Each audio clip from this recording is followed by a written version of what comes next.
இன்னைக்கு எக்ஸ் கண்டஸ்டன்ஸ்லாம் வெளியே போகும்போது எல்லாரும் எந்த ஆர்டரில் எவிக்ட் ஆகி போனாங்களோ அதே ஆர்டர்லேயே ஒருத்தராக வெளியே போகிறாங்க. ஒரு ஃபைனல் மெசேஜ் சொல்லிவிட்டு. அப்போ அப்படி போகிறப்போ அடுத்தடுத்து யார் போகணுமோ அவங்க ரெடியாக நிற்கிறாங்க. அப்போ நெக்ஸ்ட்டு அன்ஷிதா போகணும், ஏன்னா ஆனந்தியும் சாச்சனாவும் அங்கே மெசேஜ் சொல்லிட்டுருக்காங்க. ஸோ அந்த டைமில் அன்ஷிதா நின்றுட்டு இருக்கும்போது ஓடி போய் விஷால் உள்ளே போய் எதையோ ஒன்று எடுத்துகிட்டு வராரு. எடுத்துகிட்டு வந்து அப்படியே கள்ளத்தனமாக இந்த சென்ஸ் யாருக்கும் தெரியாமல் அப்படியே அந்த கையில் கொடுக்குறாரு. அன்ஷிதா கையில் கொடுக்குறாங்க.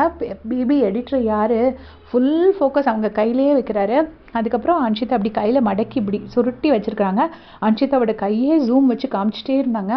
அதுக்கப்புறமா எல்லாரும் ஆனந்தி ஒரு கொஸ்டின் கேட்டிருப்பாங்க, எனக்காக இவங்கள திட்டக்கூடாது அப்படின்னா அவங்க யாருக்கெல்லாம் அது பிடிக்காது அந்த மாதிரி ஒரு கொஸ்டின் கேட்டிருப்பாங்க. அதுக்கு எல்லோரும் கையை தூக்குவாங்க.